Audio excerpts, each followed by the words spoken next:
Hello learners, welcome to the video lesson 14, Stealing and Atonement of Secondary Level English.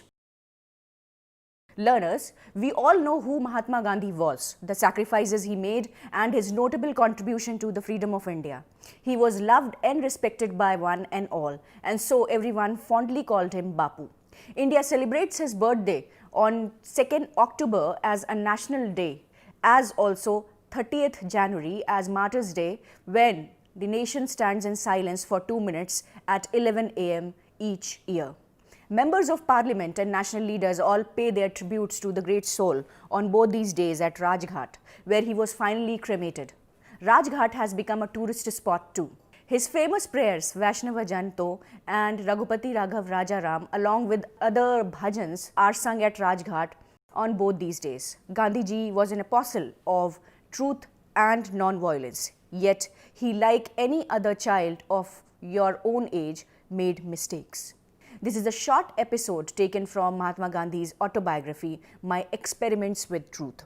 The episode deals with some of the mistakes he committed in his childhood and how he atoned for them. He emphasized on the power of atonement, that we should never do anything which we need to hide from others. Sticking to truth under all circumstances was important. After completing this lesson, learners, you will be able to know and you will be able to observe how children learn by imitating others, recognize that children can resist negative influences, differentiate between right and wrong choices, realize the importance of confessing one's wrongdoing, use present and past participles, and write short messages. Coming to the gist of the story, Gandhiji talks about some of the things he did secretly under the influence of his friends. He recounts how he saw his uncle smoke and emit clouds of smoke from his mouth. He was so fascinated that he, along with his cousin, too was tempted to try. Since they had no money, they would pick up the stubs thrown by uncle and experiment smoking. He talks about typical adolescent problems when children think they are grown up and do not want parental dominance. This urge for freedom was so great in them that they even contemplated suicide if they were denied this right. On 2 more occasions, he recounts his acts of stealing. Once he stole some money, and another time he stole a little gold from his brother's armlet to pay off a debt. Having done this, he feels he resolved some problems, but it left a deep impact on him. His guilt became a burden when he could not bear, and he decided to atone for it by confessing. But he was so scared of his father.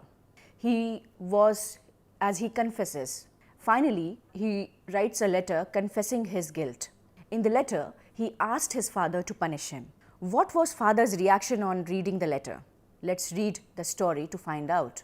Learners, read the story once through before we discuss each part in detail. Part number 14.2.1. You may read from the lines, a relative of mine, to I became choked. In this section, we are told how and why Gandhiji tried to imitate a family member. This is a common weakness amongst children to copy certain behaviors of grown-up people, especially when they admire them. Children may imitate their habits, dressing and talking style. Such members become their role models, and children tend to think that whatever they do is right. Children lack the power of discerning. They are at a tender age where they are not able to critically analyze the action of their favorite aunt or uncle or any other family member. This is an episode he narrates a few incidents where he did things secretly. At one time, Gandhiji, along with his cousin of his, became fond of smoking. They used to see one of their uncles smoking cigarette and throw out clouds of smoke from his mouth, which was a fascinating sight. The children did not in particular like the cigarettes, but the smell, it was the smell which fascinated, and it was sheer curiosity which led them to decide to try the same. Those were also not the days when parents gave pocket money to kids. They had no money to buy cigarettes. When what could they do? Their determination to try smoking was great, so they collected the stubs thrown by uncle after finishing his cigarettes. But the stubs did not give them pleasure. They were not always available, and neither could they make big clouds of smoke with them. They had no money to buy new cigarettes. So they began to steal coins from their servants' pocket money. During this time, they came to know that there were certain plants whose stalks were porous and could be smoked like cigarettes. They gathered these stalks and started smoking. A growing child does not get satisfied with one habit. As he grows, he observes a lot of things and wishes to do a lot of things without knowing what is right or what is wrong. What the cousins wanted more than cigarette was their freedom. They were now craving for their independence. Then they did not have to fear parents anymore, nor did they have to seek permission for everything. They wanted to be their own masters. At the same time, they were timid too. They lacked the power of protest or revolt, so the only way from this mad system was to commit suicide and gain eternal freedom. But even suicide was not so easy. They did not know how to go about it. They knew they had to procure poison from somewhere, but how? They did not know about it. Then they heard the dhatura seeds could make an effective poison. They went to the jungle and bought some of the seeds. The next question was about the timing of this experiment with dhatura seeds. They decided to go to the Kedarji temple in the evening, light the lamp and have darshan, and then look out for a corner where they could perform this act. They once again found courage lacking. Their mind raised a lot of questions. What if they did not die instantly? What was the good of committing suicide? Why not suffer this lack of independence for some time? In this state of confusion and conflicting thoughts, they hesitated but tried tasting a few seeds. They were cowards. They could not face adults. Similarly, they were too timid to face death. To do something daring like this needed extraordinary courage. Both of them went to Ramji Mandir to put their troubled mind to rest and to dismiss the thought of death. Gandhiji says that committing death was not as easy as thinking about it. Thinking was so much easier. But the end of the result of this experiment was that both of them not only dismissed the idea of committing a suicide, but also quit the idea of smoking. It was obvious that when they bid bye-bye to smoking habit, they also got out of the habit of stealing coins from their servant's pocket. They did not need money anymore. Learners, try to note that Gandhiji uses the word coppers for money. Why did he say coppers? That was because copper was used to mint coins in those days. Hope you agree that after having gone through all the hassle, something good ultimately came out of this queer experiment. Looking back, Gandhiji says that ever since he grew up, he never once got tempted to smoke. On the contrary, he considered this habit as barbarous, dirty and harmful. As an adult, Gandhiji could rationalize and critically analyze what was good and what was bad. He began to wonder why people smoked and why there was a mad craze about smoking in the world. He confesses that he cannot sit in a compartment where people are smoking. He feels choked. So we see how children can make blunders in innocence. They do not understand why they need adults' parents to guide them when they are young. If you have read the poem Child or an Adult, you will realize that adolescent stage is where one thinks one is an adult, but one is not. Neither is one a child. If you look back at your early years, you will realize that you may have made many mistakes at times, not deliberately, but at times deliberately for the sheer joy of breaking rules.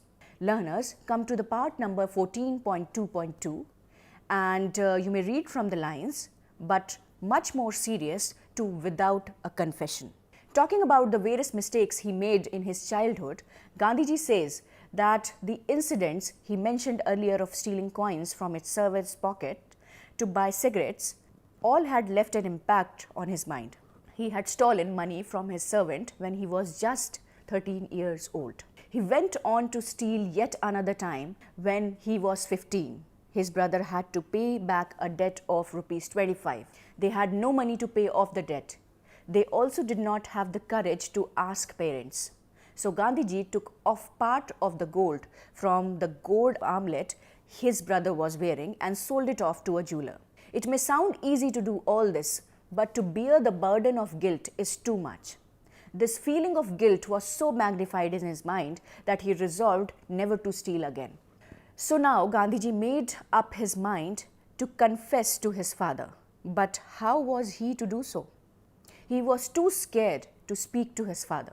He was not afraid of the beating he would get or any other punishment that he would be given. His father had never beaten any child. What Gandhiji feared most was the pain and anguish he would cause to his father. Amidst all this conflict that he was battling within, he also knew that whatever be the case, he had to make this confession. Unless he did that, he could not cleanse his soul.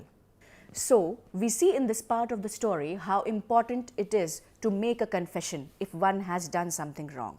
Not doing so would tantamount to piling up the feeling of guilt, which would be of great difficulty to bear. Learners, come to the part number 14.2.3, and you may read from the lines, I decided to, at last, to, beyond measure. In this part of the story, we are told about Gandhiji, who did all the things to purge all the guilt within. What method of confession did he choose, since he was scared of facing his father? After much contemplation and debate, Gandhiji says he decided to write out a confession in a letter he would write to his father. He wrote the letter confessing the mistakes he had made, and in the same letter he also told him to punish him adequately. He also requested him not to punish himself in any way for his son's offences. He concluded the letter with the promise never to steal in future. His father was bedridden at the time. He was not too well. His bed was a wooden plank. Gandhiji handed him the letter with trembling hands. After handing him the letter, Gandhiji sat opposite the plank, watching with a certain amount of trepidation his reaction. As his father read the note, he saw tears trickle down his cheeks. The tears fell on the paper, wetting it. He had sat up to read the note. After reading, he closed his eyes for a moment and then tore the note. After that, he lay down again without muttering a word. Gandhiji cried too. He could see the agony and the pain on his father's face. His expression left a deep imprint on Gandhiji's mind. He says, if he were a painter, he would have painted a picture of this emotional and painful scene. He could recall the entire scene many years after this happened. So vivid and moving it was. But those tears, according to Gandhiji, cleansed his heart and helped him to wash away his sins. Those tears were tears of a father's pure love. But later, when Gandhiji recalled this incident, he could translate it into an act of pure ahimsa. According to him, when such ahimsa emanates from a pure heart, it has power to change everything around it. And this power has no limits. Gandhiji was rather surprised at this ahimsa of his father, because the father he knew was not that naturally forgiving father.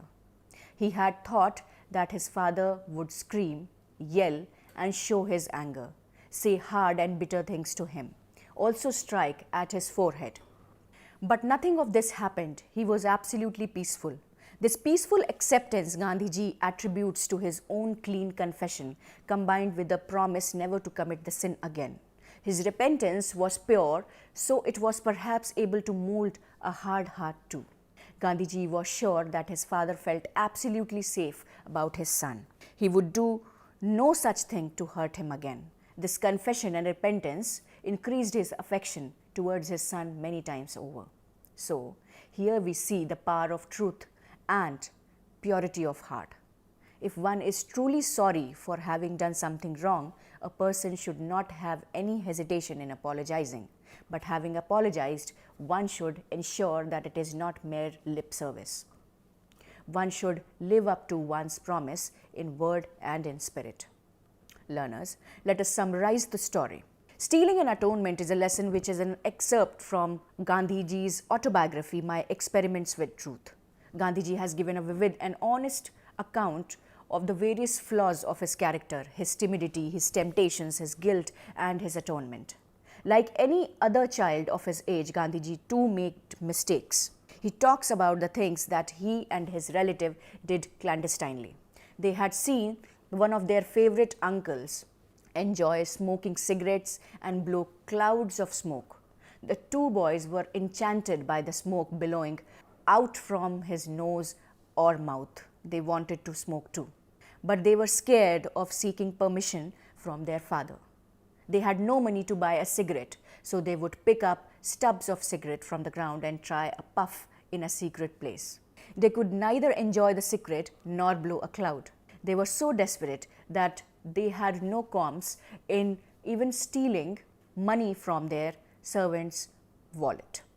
This did not give them any happiness, so they expressed their frustration at not getting the right freedom which they thought a child at his age should get. They felt that their wings were clipped. They were also too scared of approaching the father, so the two started contemplating a suicide. But how would they procure poison to commit suicide? That became a new problem. They had heard that dhatura seed can be poisonous. They went to a forest and collected the wild plant fruit. Now they chose to go to the temple first, offer their prayers, and sit in some lonely place to consume the seeds. But the two were also scared of death. They had no guts to swallow the seeds. They started worrying what would happen if the two did not die after all. The good that emerged from the story so far is that the two gave up smoking altogether. Gandhiji was also suffering from pangs of guilt, and the pain, anguish and suffering was too much to bear. He decided to confess, but he could not face his father. So he hit upon a plan. He would write a confessional letter to his father and resolve not to repeat the sin again. He also pleaded with his father to punish him suitably. His father was ailing at the time. He was lying on a wooden plank which was used as bed. Gandhiji gave the letter to him. He sat up to read it. Gandhiji sat opposite his bed to see his reaction. He thought his strict father would shout and beat him, but nothing of this sort happened. The father shed tears, looked at his son and tore the letter. Then, without uttering a single word, he lay down. Somewhere he had faith in his son that he would be true to his words and would keep his promise. Gandhiji could see that he was indeed suffering from within. Gandhiji did not want to see his father in pain, but he had to make his confession to get rid of the burden of guilt. He remembered this incident as clearly as though it had happened just now. He remembered it all his life. At first, he thought he had seen only pure love of a father, but later he could interpret the act as an act of non-violence and ahimsa. He said there was great power in ahimsa. It could mold and transform people. And this power came from his own act of pure confession. Learners, now what are the important issues? Children have role models in family. They lack the power of discrimination between the right and the wrong. Elders in the family should refrain from any practice which they would not like their young ones to do. Had uncle not smoked cigarette and blown billows of smoke, the two boys would not have got the idea. Too much discipline and strictness is not good. Children should be able to approach their parents fearlessly and discuss any issue frankly. Fear makes a person timid, and timidity leads to clandestine acts which further raise the temptation and make children commit more mistakes. Gandhiji was scared to ask money from his father to buy cigarettes, so the two boys first collected stubs and gave it a try. Later, they started stealing money from the servant's wallet. Gandhiji also did not mind taking off a little gold from his brother's armlet to pay off his debt. His list of wrongdoings was increasing, and his yearning for freedom too was taking a toll on his mind. The two cousins could not face the world and even contemplated suicide. But such people who are timid also lack the courage of committing suicide. Gandhiji and his cousin thought about it and then gave up the idea of taking dhatura seeds. They wondered what would happen if their plan did not succeed and they did not die after all. Such crippling thoughts discouraged them to commit suicide. Gandhiji was a wrongdoer. When any wrongdoer realizes his mistake, he has the power to seek forgiveness too. He would like to atone for it because the burden of guilt is too much to bear. There are ways of confessing. Gandhiji did not have the courage to talk to his father, so he wrote out a letter telling him what he did and telling him to punish him accordingly. He also promised never to repeat such mistakes. His confession and the manner of his assurance moved his father to tears. Such is the power of pure and noble intentions. He knew he could trust his son, and after this, his love for Gandhiji multiplied many times. More about Gandhiji. Childhood. Mohandas Gandhi was born on October 2nd, 1869 at Porbandar on the western coast of India. Gandhi was the smallest child of Karamchand and Putlibai. Young Mohandas's school career was undistinguished. He did not shine in the classroom or in the playground. He was proud of the fact that he had never told a lie to his teachers or classmates. The slightest aspiration on his character drew his tears. He was married to young Kasturba at the age of 13 years. Learners, I think that was about the whole lesson, and you can always surf internet or you can look up your book for more details on Mohandas Karamchand Gandhi. And as I told you, I hope you got some understanding of the story on the whole. Learners, now let us learn grammar, coming to the present participle and the past participle section. Present participle. Learners, try to listen to some sentences. The boy washed his hands in running water. This is present participle. The sleeping child woke up. Now, in the first sentence, running, this is present participle. The sleeping child woke up. The sleeping is present participle. Now, there are some more examples. Present participle, you can look up any grammar book for present participle. Present participle works like adjectives and qualify a noun. The difference is that the words are action words which can be deceptive. Remember, they do not denote any time and they do not undergo any change with the change in a subject of a sentence. Those action words which do not work like true verbs but act as describing words are called participles. There are two participles, the present participle and the past participle. The present participle normally has an ing as a suffix, as I told you earlier in the sentences. Now, learners, try to complete the exercise number 1 given under the present participle section of the lesson. One sentence over there is done as an example. Barking dogs seldom bite. Barking, present participle. Here barking is describing the noun dogs. Coming to past participle is similar to the present participle except that the action adjectives in present participle take an ing after them to give an idea of present tense. But past participle takes on the form of a past tense verb form and yet does not act as a verb. It acts as a describing word. Now, try to listen to some examples and try to notice that. Number 1, examples of past participle. Number 1, the tired traveler sat under the tree. Tired, past participle. Number 2, throw the broken glass away. Broken, past participle. Both tired and broken, if looked at without context, will appear to be verbs in the past tense, but within the context, they are being used to describe a noun. Such verbs which describe a noun are called participles. Learners, try to do the exercise number 2 in the book. Learners, there is also a section of writing short messages. Learners, writing is often a neglected skill in the classroom, and when it does take place, it almost always seems to focus on long texts such as letters and essays. This is extremely unfortunate for a number of reasons. Firstly, during their lives, learners will be required to write a lot, and yet their writing often doesn't truly reflect their language ability. Secondly, writing helps consolidate other aspects of learning such as grammar and vocabulary. When learners are writing, they often have more time than they would if they were speaking, and this gives them the opportunity to think about the language they use and learn from the choices they make. A third issue I want to raise over here is the type of texts we ask learners to write.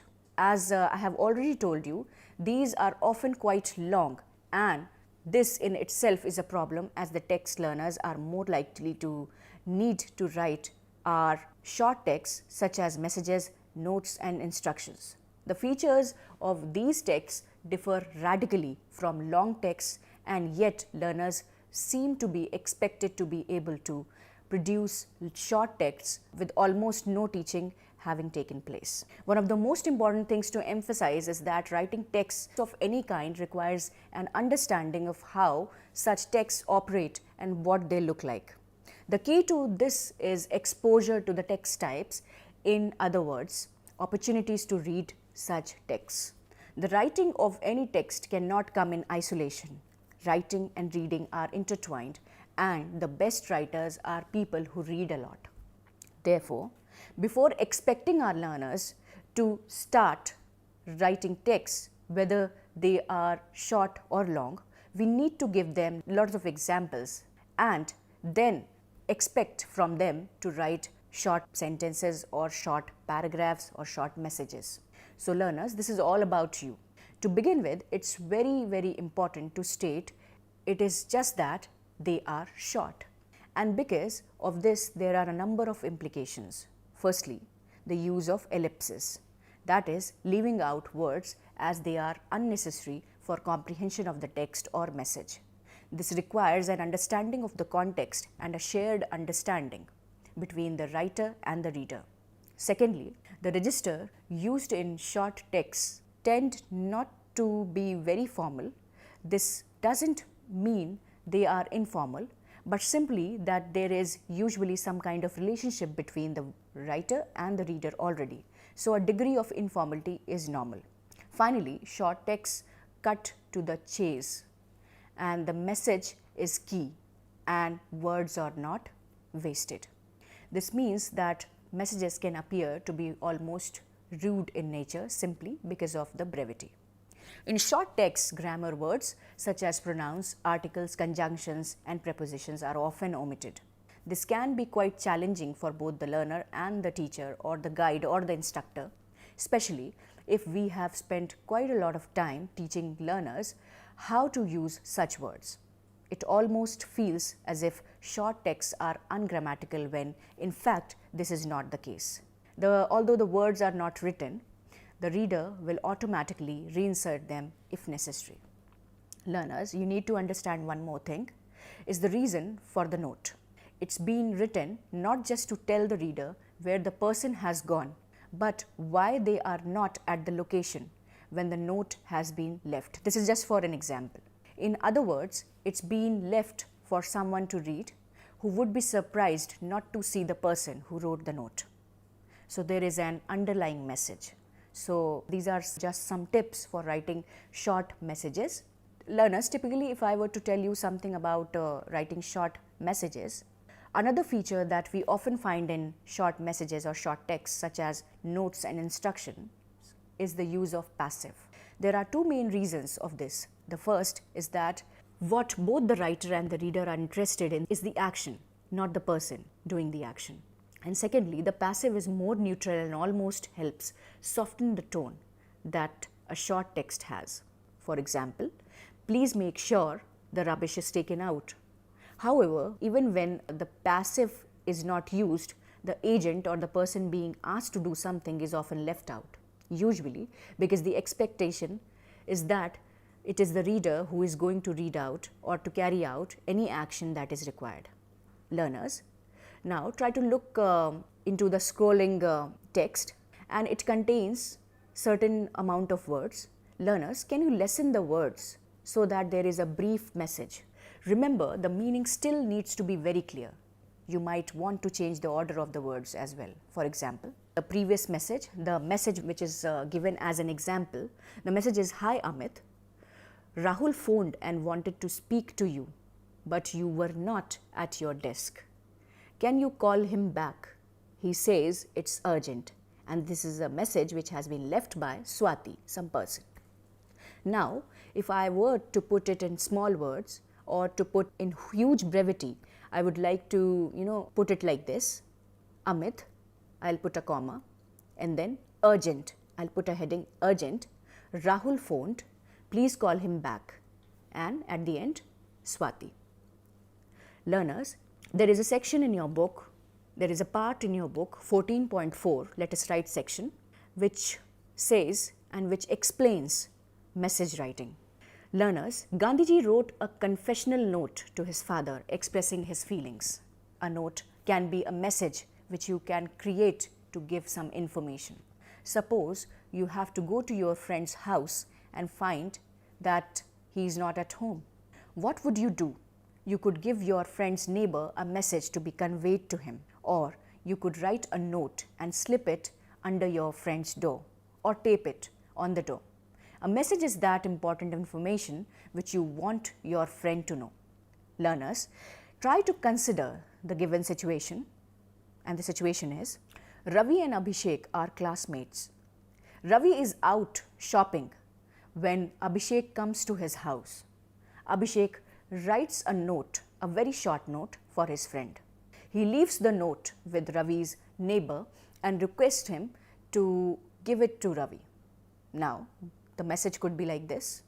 Any date, for example, 11th July 2016 or 11th July 2014, let's say, and the time 4 p.m. or 3 p.m.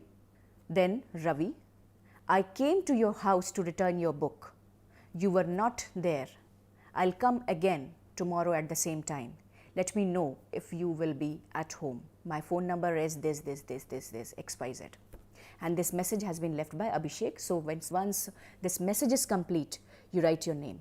The sender will write the name, or the person who is wanting to send the message or who has dropped the message will write his name at the end. Learners, a message is always brief because it deals with only the important points. It is always clear and accurate.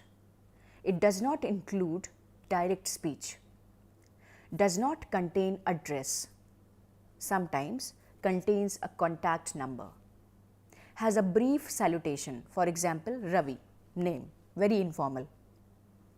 It includes only time and date, carries only the name of the writer at the bottom.